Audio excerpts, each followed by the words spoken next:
Good, af- good afternoon, everyone, and welcome to our monthly webinar. We have a great program today, really incredible content with some amazing guests that are being extremely generous with their time. I'm just going to give a minute talking through this because everyone's coming on. We expect, you probably say, I'm a broken record, but this crowd is very interested in compensation. I give credit to the attendees.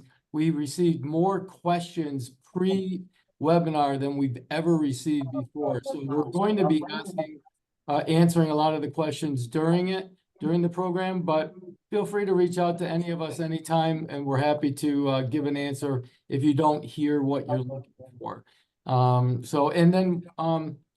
guess I'll walk through this in a minute, but we'll get started, I guess. Welcome to our webinar, General Counsel Compensation in 2025.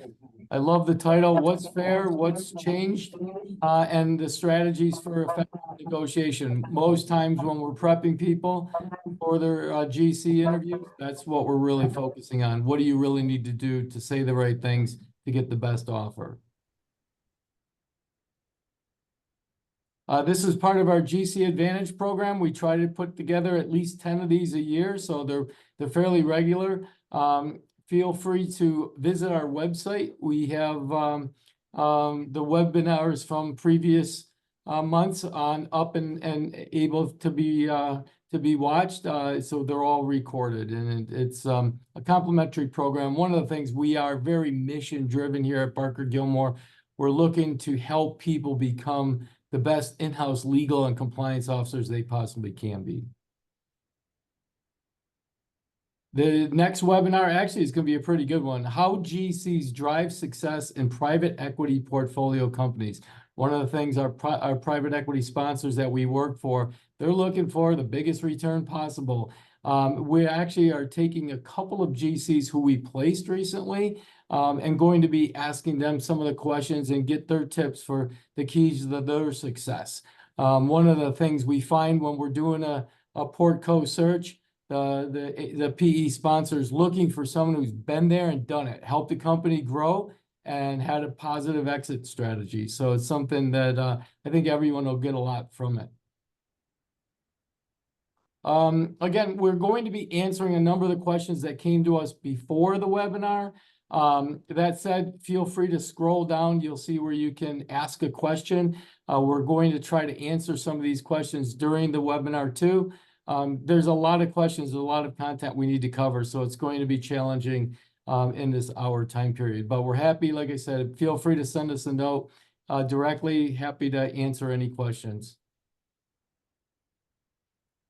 Today, I'm John Gilmore, by the way. I should have introduced myself from the start. I think everyone does know me by now. But we have two very special guests. One, Adam Hearn from Meridian. And Adam has some great history with our company since he has helped support our Equilar General Counsel compensation report. And Adam's the guy that gets to sit with the board. And, you know, every time I'm out doing a search, and the client wants to know how much they need to pay, and I give them a number, it's always, well, we need to talk to our compensation consultant first. So Adam's the guy that really holds the keys to this.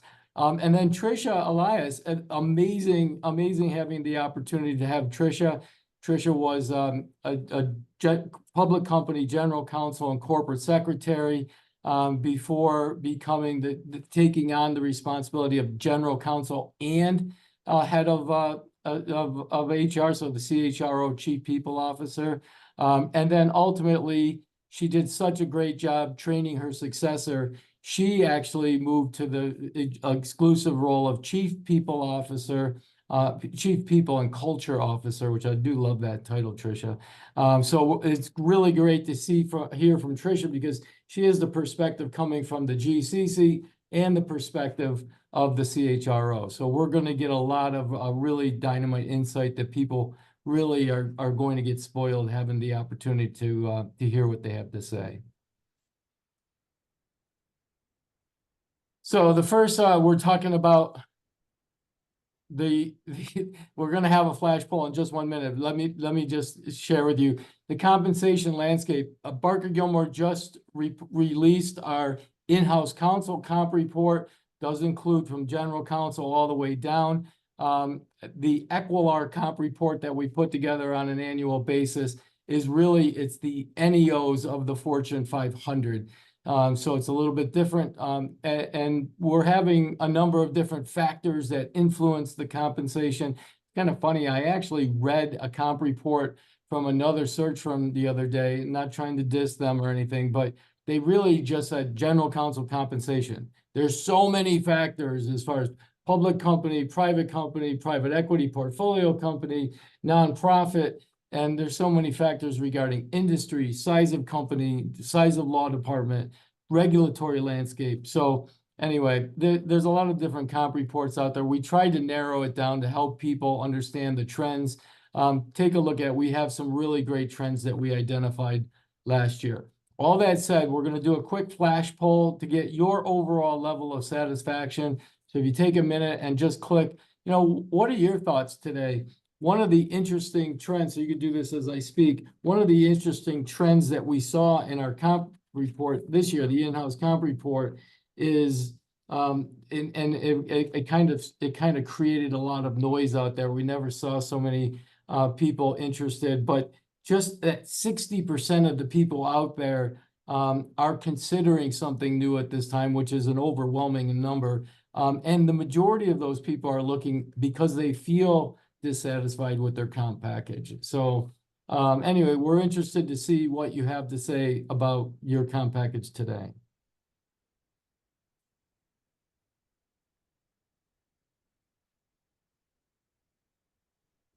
So I think the numbers actually, again, lean in the favor of people saying, I'm a little bit underpaid and looking for something or considering something better, or I need to position myself better so that I can try to increase the compensation where I am.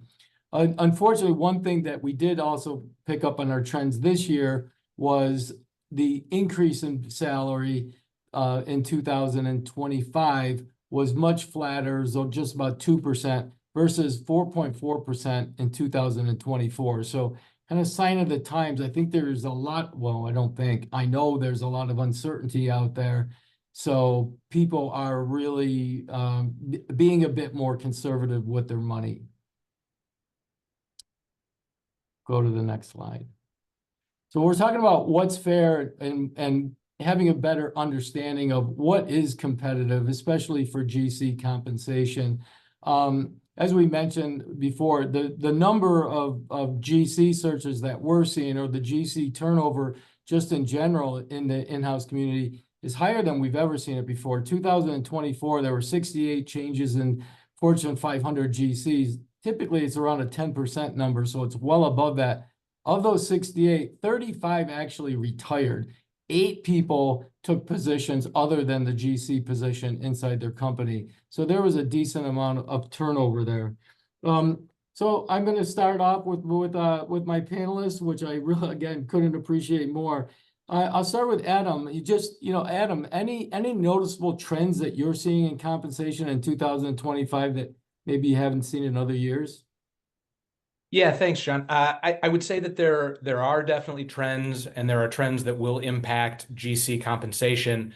It's possible that the newest and most relevant trends we might see that they're so new that we don't yet know how they're ultimately going to impact compensation for GCs. And so a couple examples. Obviously, we're very early in the tariff conversation, and it's probably too new to understand exactly how those are going to unfold, and what the impact is likely to be, how GCs are going to be called upon to help companies navigate the impact of some of those tariff discussions. Another really good example, I think that it's clear that the new administration is going to continue to push for deregulation. There is an SEC-hosted roundtable that was just announced within the last couple of weeks. They're going to be soliciting, or they're already soliciting, commentary from firms like Meridian, other companies looking to submit commentary around whether the new regulatory environment, things like the PVP tables that companies kind of had to scramble to put into their proxy statement over the last couple of years, whether those initiatives have really helped or hurt the landscape and the dynamic for conversation around disclosures. And so I think it's safe to say that a trend is going to be a continued push towards deregulation. Too soon to know exactly how those are going to play out. So those are just a couple of trends. Let me stop there for a second, see if Trisha might want to chime in. But there's a couple other trends I can also speak to. But go ahead, Trisha. Yeah, go for it, Adam. I think that I think one thing I will point out is that the yearly increase in compensation has certainly come under more scrutiny overall, not just for GCs, but I think there are lots of noises from our PE firms that I'm aware of that are saying, well, really, should we even be doing a yearly increase, especially for highly paid individuals for whom the cost of living impact isn't as great as a proportion of overall compensation? So something to think about. Sure. What else are you saying, Adam? I would agree with what you're saying. I would say just in terms of high level, big picture trends, definitely one is sort of the continued expansion of the GC or the top legal role with all of the changes in the landscape, whether they're regulatory or otherwise. Over the last couple of years, I wouldn't say it's unique to this year, but over the last few years, the trend line certainly is that the GC or the top legal officer is wearing more hats than they used to wear, whether that's having a roll up of things like ESG or DE&I, whether risk or HR is increasingly rolling up under the top legal umbrella. I think the trend line, like I said, is definitely the expansion of the role. So that's one piece that is certainly worth being aware of. Another is that I would say there's been a continued and ongoing shift away from just time-based equity, like RSUs, towards the incorporation of more performance-based incentives in the comp program for not just the GC. That's for the entire executive leadership team, but certainly the GC is a part of that. A move towards more performance-based or PSU type equity. So those are two trends that aren't going anywhere. Yeah. One of the things that we're seeing, especially in the private equity world, is less cash up front. This has always been the case, but less cash, bigger reward on the back end. But it's a tough situation because you want to go all in and work so hard and have a positive exit and get this big financial reward. One of the things we're seeing is a lot of people approaching us that weren't so lucky. They put all their skin in the game, but then the equity didn't pan out. Trisha, what are your thoughts? Like, I know you've been through different industries and different timing and exits. What are your thoughts about how they're structuring these comp plans today between cash and the back end reward? It's absolutely right. Isn't it nice for a business to save some cash and promise the pot of gold at the end of the rainbow? And I think one of the things for those of you looking to negotiate a pay package, especially initially, is to get some understanding and clarity on what the company's compensation philosophy is.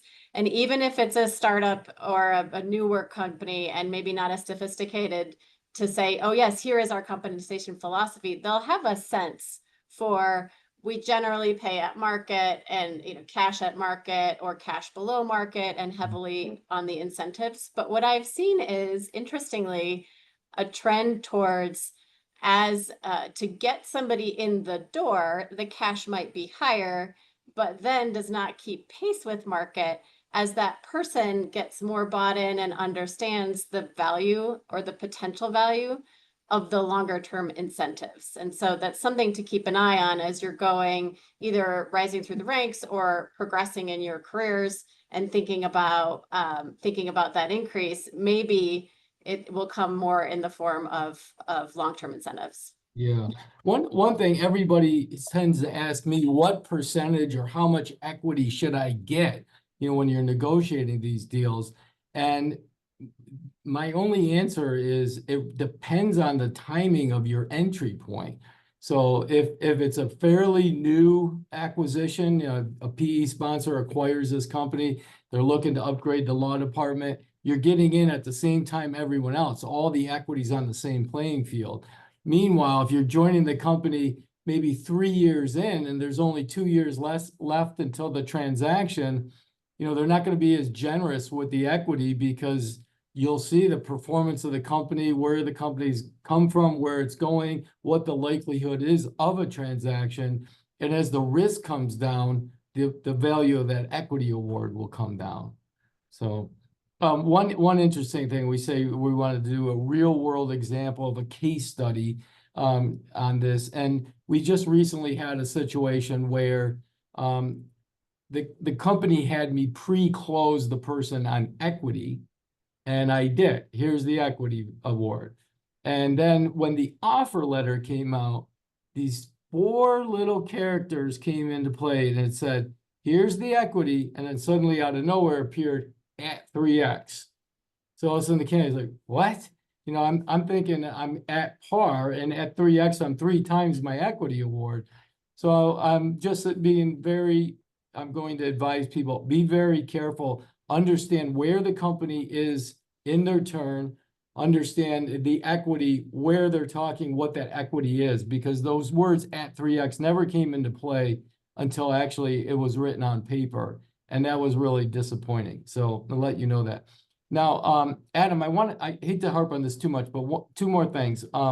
One is talking in terms of GC versus other C-suite executives, like where they, you know, we always say and this is a 2-part question for you and Tricia.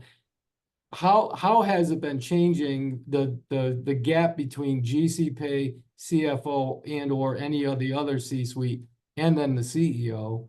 And then Tricia, I know you've raised your hand to answer this question before we started today. Why the heck does the CFO make more than the general counsel when the general counsel usually has 2 or 3 roles like you had, Tricia? Just curious, like, how do we stop this? Is it possible? I might let Tricia, you want to take that first, and then Sure. I'll. Yeah, I'll start with the second part of the question, but I think it almost comes to what you were talking about as the trends, that what Adam was mentioning as the trends. There are 2 kinds of GCs, and you should maybe look in the mirror and think about which kind you are. There's the capital L lawyer kind that is very focused on the legal side of the house. And then there's the one that is usually asked to wear more hats, more business-minded, falling into the leader category and a true member of the executive team. When a CFO is compensated, oftentimes we look at CFOs as a successor potential to the CEO. And I got to be honest with you, the GC is sometimes, but rarely, on that succession plan. And I think when you think about the relative compensation of the C-suite, you have to look at the relative value that person provides to the business.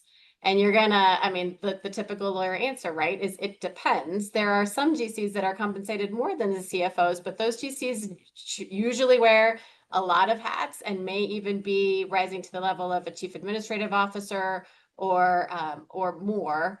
And generally speaking, the bias is against incoming GCs, thinking that they are just the capital L lawyer, and it's incumbent upon all of us to try to break that trend by putting our business hats on as we lead. I'm not sure how much more I can really add to that. I mean, you didn't talk about the COO role, for example, but I don't know that we need to spend a lot more time here. The way you answered that covers a lot of what I would have said. I think where you do see the CFO in sort of that number 2 right hand of the CEO type role, it does make sense. Oftentimes you might even see legal rolling up under the CFO. So from an org chart perspective, it really does depend. I do have many clients where the GC is in fact paid the same or even more than the CFO. It really does depend. But I think you covered sort of the internal pay equity considerations. Yeah. To the extent that the CFO is looked at as a likely successor, especially if there's not a COO role at the organization. I think those would mitigate towards the CFO being more highly compensated than the head of legal. But Tricia, you outlined perfectly the situations where you might expect to see something different. Great job, Tricia. The one words of caution that I'll give people is a lot of times when you see the NEO's compensation, a lot of times people think that, well, I'm going to take this job, I want to get paid at least what the outgoing GC was earning. And a lot of times, just what Adam and Tricia are saying, their roles have expanded over time, and they're receiving a bigger comp package than normally when you're being hired from outside. They start with legal, and then you gain responsibility from there. So Tricia actually, she would, if she was one of my candidates, she would answer my favorite interview question: how did your responsibilities grow since you were in that position? And we see her taking on multiple roles within the C-suite. That's like perfect news for the people that I'm pitching to, because they understand you obviously earn that trust of the leadership team and the board that they appointed you in these other positions outside of legal. So that's again really terrific career growth from that standpoint. John, I might chime in with just a word of caution to candidates who are looking at, like you said, NEOs. If you're looking at public proxy statements and you're trying to glean some information about what your comp package should look like based on what you saw as the GC comp that was disclosed in a proxy, that data skews a bit. And so I like to share this word of caution. There's a whole bunch of companies that have proxy statements that don't have GC data anywhere in the proxy. It isn't because they don't have a GC or because they don't have a chief legal officer. It's because they're not in the top 5. The proxy only is required to disclose the top 5 most highly compensated executives. Yeah. So that data skews higher by definition. If there's a GC or a CLO in the proxy, they're in the top 5. That's going to be higher comp than they might otherwise be entitled to, might be the wrong way to say that. But just be aware of what you're looking at. Just because you're not seeing GC data from some companies doesn't mean they don't have it, just means it's not hitting the top 5. So just a word of caution. That sounds great. All right, we're going to move on to the next slide. So talking about the ideal compensation process, this is actually going to be informative to me as well as to Adam, because and to Tricia, because you guys have seen behind the curtain. I'm on the other side where when they're coming up with these numbers. Well, let me first start with this. I gave some numbers walking into this. 68 people, new GCs in the Fortune 500, and 30 plus of those people were in internal promotions. You always wonder, like, how do you set that comp for the internally promoted GC, or maybe the outside GC that's coming in that wasn't a GC? How do you price that, Adam? Like, all of a sudden the person's coming in and doing the job of a GC who was making $2 or $3 million, or $1 million to $3 million, or whatever it is, and then they're doing that job, but they're not going to get paid that. How do you talk in terms of what their value is and what they should expect? Well, a couple of things. Number one, just to sort of level set. I mean, I certainly do get to see behind the curtain some, but as a firm, Meridian is usually hired by the comp committee. And we're not necessarily involved in the actual negotiation, oftentimes, of a GC comp package, for example. We'll be asked to provide an opinion about what the market range looks like, and we'll be asked to advise on putting together an offer, or whether it is market competitive or something like that. But we're not necessarily involved in the actual negotiation of the deal. So I'll come back to that in a minute. But to answer your question of how do you price that, I think it's very common for somebody who is new to a GC role. So, thinking in terms of an internal promote or something like that, for somebody who's not really been tested in the role, if the expectation on the part of the candidate is that they're going to be at sort of a median market comp package day one, that's probably not right. What's much more common is a stepped approach where you're going to see them get closer to a median level. in, call it 2 or 3 years, depending on what kind of a role they're coming from. That's much more common. I would expect them to be at something more like a 25th percentile, maybe even less if it's really a reach and really a new role for them, versus an external hire who maybe has prior GC experience. I would expect them to be closer to a median level right out of the gate. But hopefully that helps. That sounds great. And Tricia, you've done both. You've hired from outside and you promoted from within. So just as far as pricing goes, how much room does someone really have to negotiate when they have an offer? I mean, when you and the CEO and the others in the room hear me and the recruiters say, the comp's a little light, they're probably not going to accept the offer. Well, by the way, we have a commitment before we get to offer. So we need to know the numbers that the candidates can look for and what the client's willing to pay. Clients coming in light, we want to tell them that. So when you're looking at making these offers and a candidate might either through a recruiter or directly be snubbing their nose at the numbers, how much room and, what can you share a little bit about the process behind the scenes when you're pricing out these comp packages and where there might be maybe more room or flexibility? Sure. And, Adam's answer was terrific because we rely on people like you and Adam for a lot of our data. There was some questions in the chat about how can you ensure that benchmark data is fair? Well, some of it is relying on people like Adam and John, right, who have actual market data real time to help advise us on, this you're a little light on cash, or you might need some more equity to sweeten the deal to get this particular candidate. Because once you get a compensation benchmark study, they're already 6 months old, right? So and they might not be industry specific.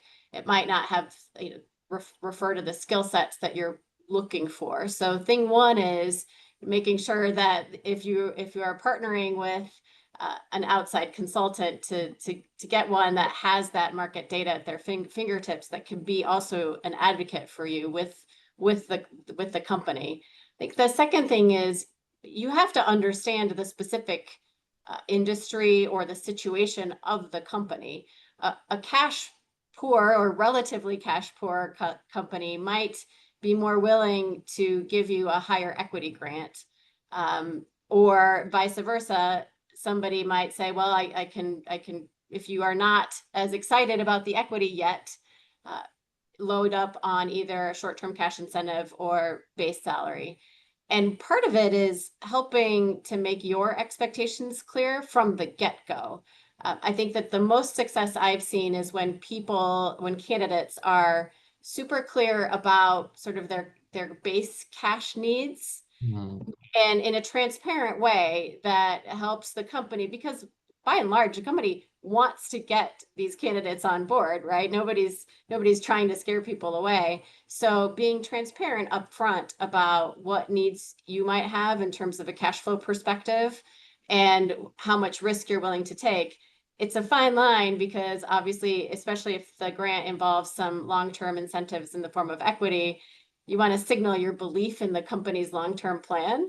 So it's a fine line, but I would advocate for transparency. And generally speaking, again, the part that candidates don't often see that Adam would as a consultant is the internal equity. Some of the limits that you might bump up against are just the compensation of your peers. And so, there's negotiation up to a point.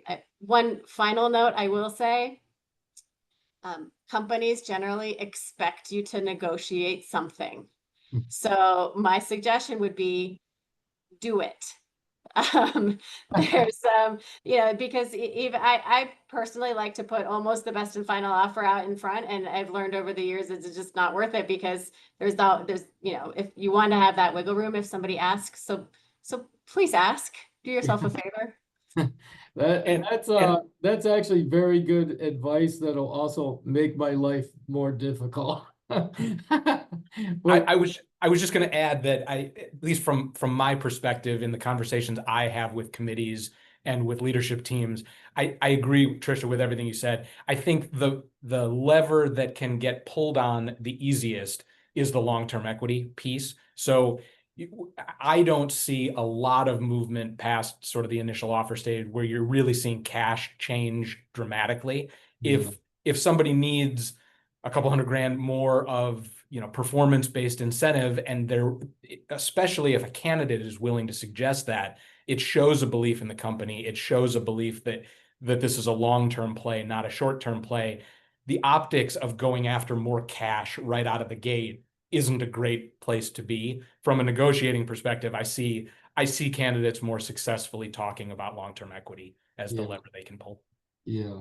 I always have to advise, you have to fit into the comp model. Yeah. So knowing where the others are, where they are compensated, you're not gonna go in and all of a sudden start coming out with numbers that are out of the ordinary of the others on the executive leadership team. So it's worth having some insight from that standpoint. I'm always asking the questions when I'm taking an order. So we're very candid with candidates. Here's where, where this position would fit in among the others on the leadership team. And this is possibly where we have an area for flexibility or not. I do know I'm asking all those questions when I'm taking the order, and I can ask any question I want and they're going to give me a good answer. So it's a little bit of an unfair advantage if you're working with a search consultant that should know all those details. If you're doing it directly, someone taps you on the shoulder, maybe you're outside counsel to the company and they want have you come in and be their first GC or something. That's a little bit more challenging going into those situations, whether without a search consultant telling you what those numbers look like in their mind or what their budget looks like. You don't want to go in hot in the first interview talking about money. So do yourself a favor, keep it under your hat. But that said, sooner than later, you're going to need to bring it up as far as what that compensation looks like. The one question we've had from the attendees is, and I think Adam, you might have some insight on this, is I'm working for a private company, I take them public, and so we go through a successful IPO. How does my comp change after that? Yeah, well, so a couple points here. Number one, the single metric that is most highly correlated with compensation at the executive level, so at the C-suite level, it's not tenure in the role, it's not performance of the company, it's not individual performance, it's not industry or geography. The single metric that is most highly correlated with pay level is top line revenue of the company. So just size of the company. And part of that is that's what most companies do. Part of that is we use revenue as sort of a proxy for complexity of the organization. And so when we're looking at market comp, there's no perfect metric. All of these other factors certainly are considered and are relevant, but the single metric that matters most is revenue. So presumably post IPO, hopefully the trajectory of the company is that it's going to continue to grow from a revenue perspective. I would expect GC comp and really executive comp in general for an organization to continue to increase somewhat in line with how the top line revenue of the company increases over time. So it's not that the IPO is necessarily a magical event that translates to 2x comp or 3x comp or something like that. But over time, as the revenue and the complexity of the organization increase, I would expect the executives comp to increase. So that's one. But from a structural standpoint, once the company goes public and the person can receive equity in the form of annual grants, that's the single biggest change to their comp over time. So those are the two things that I would say sort of at the outset. That sounds great. Tricia, have you been through that, a company going private to public? No, I have not. So I think Adam's right. Adam's spot on. It really depends on the company as per usual. Right, right, for sure. Yep. People are also asking if the cost of living plays a factor. My quick answer to that is it really doesn't. That said, I'm curious if you have any input on that. I would tend to agree with that. I think it is common for the executive leadership team to get the same kind of annual merit increase or cost of living increase kind of as the rest of the organization. So during higher inflationary time, you might see 3.5% to 4% annual increases in cash rather than the historical average of 3% or something like that. But I would say overall at the executive level, especially of public companies, you're not really seeing increases for the executive team because bread is more expensive. It's not too dramatically different from what the rest of the company is seeing. Mm-hmm. That's exactly right, Adam. Totally agree. And I think one thing to consider too is for maybe people who aren't employees who aren't in the C-suite, you do see geographic based compensation changes. Somebody in San Francisco getting paid something different than somebody in Des Moines. But what I have seen recently at the C-suite is that it kind of doesn't depend on geography at all. And especially with there were some questions about remote work. Generally it's the value that you provide to the business. It doesn't matter where that value is provided. And so I don't see that those geographic differences as much for C-suite employees. Yeah.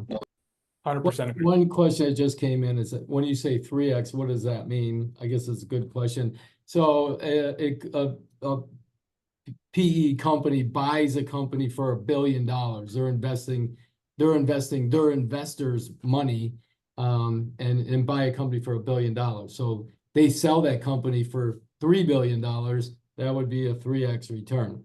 $5 billion, 5x return. Obviously, they want to see the biggest return they possibly can. People also have to appreciate that the investors get paid out first before anyone else. So, I mean, they're very clear about it, where based on the valuation of the company when they bought it, based on the valuation of the company when you start, there's changes in what that equity value would be worth, and then what you would make based on that 3x. They usually are very clear, when you're coming on board, here's your equity. Here's where it would be at different price points, where they sell that business. So I don't know if you have experience with this, but they're talking about refresh of equity while you're there. My answer, and I'm going to rely on you guys' feedback, is it depends. Most times you're getting one grant walking in the door. I did just place someone at a portco where they almost make a promise to look at it after a year or two with potential refresh, and the VCs do the same. But there's no stereotype. It can happen if the business is doing great. It cannot happen. So anyway, if anyone has anything different to say, I'd be all ears. So you're exactly right, John. I think that's right, John. So we're actually going to move to we kind of touched on it in this slide, but we're moving to the next slide, which is negotiation strategies. And we're going to do a quick flash poll here where we're asking people, when you did negotiate or been through the process, what was it like? Was it an easy process? Was it a painful process? What would you say it was like? So interested to hear how people have gone through this process before of becoming a GC at a new company and or promoted from within, and how that worked out. So we'd like to give some tips that maybe take some of that stress out of and frustration out of it, so that in the end you got the best offer you possibly can. So we'll be interested to see, Averill, what the results look like. Stressful and frustrating. So hopefully we can give some tips to take that out of the picture. Yeah, stressful and frustrating. It can be. What's even more stressful and frustrating is for us as recruiters to find such a person that matches so well, such a perfect fit, and then not be able to put the deal together because of money. Like we try to take that stress out again by knowing what the company it can do, and trying to make sure that there's an awareness and set expectations that can be achieved, so there aren't any surprises in the end. I guess I'm gonna ask both of you, I think that brings up a really good, so this is not one of our pre-planned questions, but what are your thoughts, each of you, about what your tip would be to eliminate some of that stress and frustration in the negotiation process? I'm not sure that the stress and frustration can be eliminated from the process. Especially at this moment in time, one of the trends that I didn't talk about, but is a part of every board conversation that I have these days, which is a fair number, is retention concerns, performance that is lagging where targets had been. So there is this general sense, not universally, but there at many of my clients, there is this general sense of performance is lagging, maybe annual bonus payouts and or PSU payouts on the long-term side have been lagging. Maybe there have been a year or two of even zero payouts. And how do we sort of right the ship from a compensation perspective? And I think some of the pointers that I try to give to my clients on the management side who are trying to negotiate for one-off awards or increased opportunities. I think some of the pointers are maybe transferable to the candidate pool and hopefully the audience of our talk today. I think boards have a lot larger appetite to have this conversation when performance is strong. When performance is struggling, it's a very difficult time when cash is not as plentiful as everyone would hope it is. It's a very difficult time to think about doing more for folks. And if someone can be in the mindset of perform first and then try to make your case about why it makes sense to do something above and beyond, my suggestion is to try to do that. Those conversations are much smoother, much less frustrating, much less stressful than trying to have that negotiation when performance is in the toilet. It's a much steeper climb. So Tricia, I don't know if you have different thoughts, but that's my knee-jerk reaction. That's such a great point, and I'll dovetail that a little bit. There's a question in the chat about negotiating for increased compensation as a result of increased responsibilities. Adam's point is perfect. I think that people who are asked to take on more and immediately request increased comp, it's a little, you get a little bit of the side eye. It's going to go better for you if you take on the responsibilities, knock it out of the park, and then come with a request for increased compensation. It's just going to land a lot better, and I think your stock will go up in the organization as well. Yeah, I that is a great bit of advice. Is worry about taking on the responsibilities first, improving your value, and let the money follow. I love that advice, Tricia. Really, really great. It's actually funny. Just last week I was speaking to Fortune 500 General Counsel, a company everyone knows the name. And if he's in the audience, he's probably smiling at this conversation right now. But I said, you win the award for taking on the most responsibility of a major public company that I've ever heard of. Insurance and risk, legal, compliance, corporate or government relations, just the HR. It was like, how can one person do all this? And I said, when you took on all these responsibilities, did your comp go up? And the answer was nope. So again, just like you said, do that. And he basically made himself so valuable to the board and to the CEO. It's the best security you could ever have. And I think he just gets a lot of pride out of being able to do it. And the way he does it, when I asked him, how do you do that and sleep at night? Just hiring the right people, having the right people working under, and he's managing it, he's advising on it, but he's not in the trenches doing all that stuff. So that, I think that was the best advice that anyone could hear today, is do it. Make yourself as valuable as you can. The money will follow down the road. And I'm sure a lot of times it may not be in the form of base salary, but these unexpected equity grants that come your way and things like that really make a difference. Well, and John, I touched on this, but the behind the curtain glimpse that echoes that is what's going to happen is, as performance improves, revenue of the company is going to grow. The market data that you're benchmarking that role against is now going to show a gap. What that person's been making is now going to be under market for the new revenue level and complexity of the organization. The conversation around comp should be, how do we get this person who is so essential to the organization up to the new market median? It's going to take a minute, but that's the conversation that boards are much more receptive to. Yeah, exactly right. And again, the attitude of, I want to do what's best for the company, that has to be first. And if it comes out that you're looking to do best for yourself, that's not going to go very well. One question that came up that I appreciate, because I've been dealing with this a lot lately, and it's pretty crazy because I had 2 Fortune 500s that I did searches for that they did not have employment agreements. I've also had a couple of PE portcos that are hiring their first GCs. They didn't have employment agreements.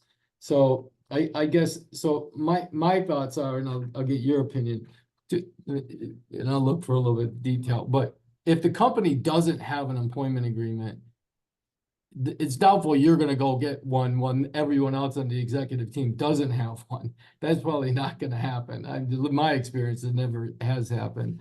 But I guess the one question that came out is, if they do have employment agreements, are they negotiable on the terms of the employment agreement? Is that something that there's room to negotiate?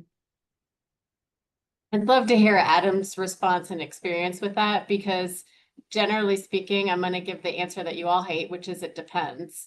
It depends a lot for private equity companies. It depends on the investor. They might say, this is our standard and there will be no changes. And sometimes for public companies as well, you have a standard form, and that's the form. And so you're not going to see material changes made. But in a smaller company, or if they're just venturing into the realm of employment agreements, and maybe they don't have a general counsel to make sure they're standard, because you might be the first one. Maybe there's more wiggle room. But I think, Adam, you probably have a ton more experience on this than I do. I wouldn't say a ton. And I don't, John, I don't remember if you mentioned this. I'm an attorney by background also. So the attorney side of me answers every question with, it depends. So I think that's exactly right. And it does completely depend. Trish, I think you made the point earlier. Ask. There's no harm in asking. Is everything negotiable? No, of course not. Are there situations where the agreement is not negotiable at all? Sure. Are there times that certain terms within the agreement, for example, the number of months of severance that you might be entitled to, or something a little less tangible than base salary, target bonus, amount of the annual equity grant, where there's some term of the agreement that might be more negotiable than others? Sure, ask. There's no harm in asking, especially if you're going through, John, someone like you, where you don't have to be the person who's directly asking. If you can have somebody ask on your behalf, there's no harm in asking. So you'll never know if you don't ask. Companies aren't just gonna they're not just gonna give away more. I would say that there is a fair amount of negotiating that goes into those other terms. Again, my insight is a bit limited. I'm not always involved in those conversations about the terms a little further down in the term sheet, number of weeks of vacation or something like that, number of days a week that you can work remotely. Some of those terms might be more flexible than the candidate thinks, but you really have to ask before you can know. It really just depends. It's amazing that you said that, and I appreciate it, because I was taken by surprise, because like my attitude is, if they don't have one, you're not getting one. And I had a candidate ask, and they're like, okay, we'll put one together. And I was like, what? That never happens. So I love that advice. Ask and see what happens. But I would just say this, like, let's not make accepting the offer, the employment agreement, a condition of accepting an offer, because you hope that the employment agreement never comes into play. And then the PE sponsor's attitude is, if we sold this company, all your equity is going to accelerate immediately, and you're going to walk away with millions of dollars. You'll be okay. So that's their quick response. But and my response too to a recent situation was, well, they've never had a GC in there to put an employment agreement together. So once you're in there, maybe that's something you can work on for the rest of the leadership team. I'm sure the others on the leadership team would be thrilled to have an employment agreement along. So anyway, employment agreement has been a hot topic. So whoever asked that question, I appreciate you bringing it up. We have to get close to wrapping up, so we're going to go on to the next slide. I apologize because the questions are still coming in, and they're really great questions. But we're going to wrap this up with this. I'm going to have each one of us answer these two questions. So the two questions are this: what are the top three things? So again, for the hiring company to remember when negotiating GC compensation, or for any other senior level position. And then the second question: what are the top three things GC candidates should or shouldn't do when negotiating GC compensation? And I'll lead off this exercise where, number one, I would say to the hiring organization is, you need to have a candid conversation. Sometimes they love to wait until the end to talk comp. It's like the hot potato no one wants to touch. Talk about that comp. Again, you'll hear me say a lot of times, don't stereotype things. I've seen GCs that make millions of dollars be excited about an opportunity that maybe you'll pay $1 million or even less. They're not money motivated. They're money motivated by other things. So just because someone's making a lot of money doesn't mean they're not interested.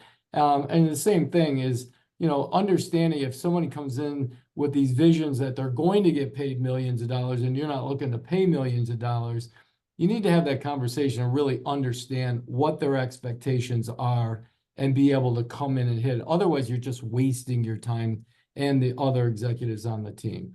My tip for what not to do when negotiating compensation, I actually in my notes I wrote, executives can get frustrated by this, but frustrated is not harsh enough word. If someone comes in and says, well, first I want to negotiate salary, and then you negotiate salary, you think that's all that needs to be done.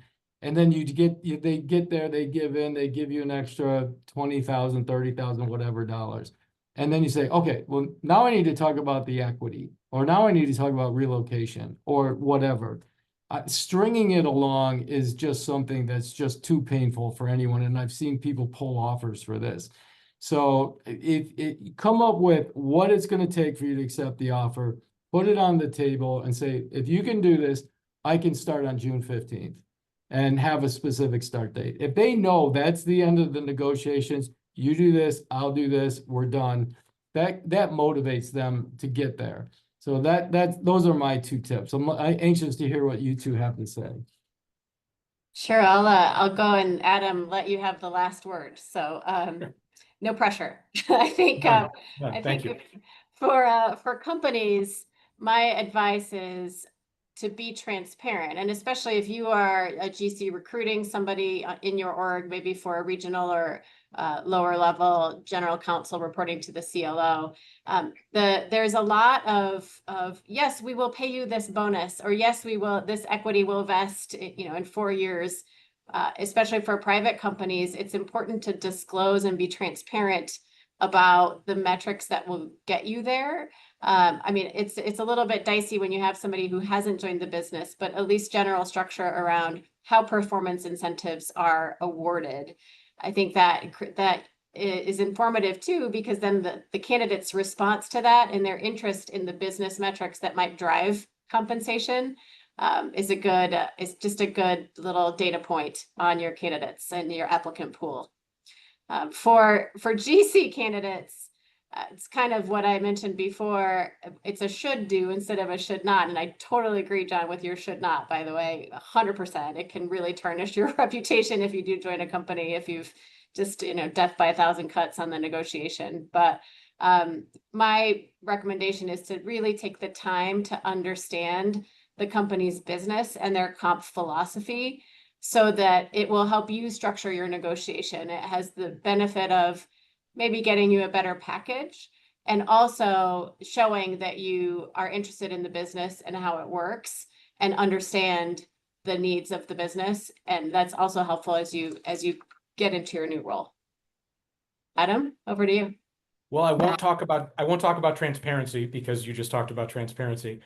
So I'll pivot a little bit and give the same kind of closing advice to both organizations and candidates, which is to really try to over communicate. and I guess it's related to transparency. But for the company to have candid conversations internally ahead of time and not be crafting the role as they go or based on who they hope the candidates will be and what they might be able to provide, but really having the hard conversations to articulate as an organization what kind of role they're looking to fill. And if the top legal role is going to be a direct report to the CEO, there were a couple of questions that came in about that, or not be a direct report to the CEO and is going to roll up somewhere else within the organization, to be able to communicate what kinds of hats the candidate is going to be wearing day one. I think that's critically important for the organization. And it's equally important for the candidate to understand and have their eyes wide open going in to, I don't mean it to sound derogatory, but in the interest of time, to sort of play the victim later on and act like you didn't know what was going to be expected of you and you're not getting paid enough to be wearing all of these hats, if you should have known going in, if those are questions that you should have asked during the interviewing process. I think those are critically important both for the company and for the candidate. So it's a should do, and it's incumbent on both sides of the table to really articulate that ahead of time. That's the strongest advice I can give. That is fantastic, and thank you so much to both of you. One thing before I close this up, I always love to end my webinars with a really good tip that I learned recently. This tip came last night. I was having dinner with this men's volleyball coach who's brought the team of underdogs to win the state championship here in New York several times. So he's had an incredible career. My question was, how do you train your team to stay motivated even when playing a higher ranked team? Because as I say, they're typically the underdog. I love this answer. He said, every competition, and he stopped and he goes, really every point is an opportunity to make the best play you ever made. And it's an opportunity to apply a skill you've been training on a higher level than you ever have before. So it's like he's motivating them every minute to do something great. And I love that idea that you as a general counsel or you as a DGC and you have your team to be able to talk to people, like every opportunity you have to go in front of the board or in front of the leadership team, in front of the business, is an opportunity to be your very best and impress the heck out of them. And I really think that is a great way to motivate people, keep them challenged, keep them interested, always learning, continuously learning. So I love that advice. So I hope you guys can take that advice to heart and consider it. Now, again, just in quick closing reminder of our webinar next month, where we're talking to 3 general counsel, PE Portco general counsel who've been there, they've made it, they've done extremely well. They're going to have some incredible stories to share with everyone, and I really hope everyone can attend. The other thing I always mention is we certainly appreciate referrals. If anyone in your network's looking either for a general counsel, an in-house counsel, a chief compliance officer, or an advisor, our advisors are bringing more value to these people than anyone could ever bring, where they've sat in the seat and you have a chance to have some of these incredible people give you their insights. It's just a fantastic thing. So in return, we appreciate your referrals. We appreciate you coming today, and we look forward to staying in touch down the road. Thank you very much. Thanks, John. Thanks, everyone.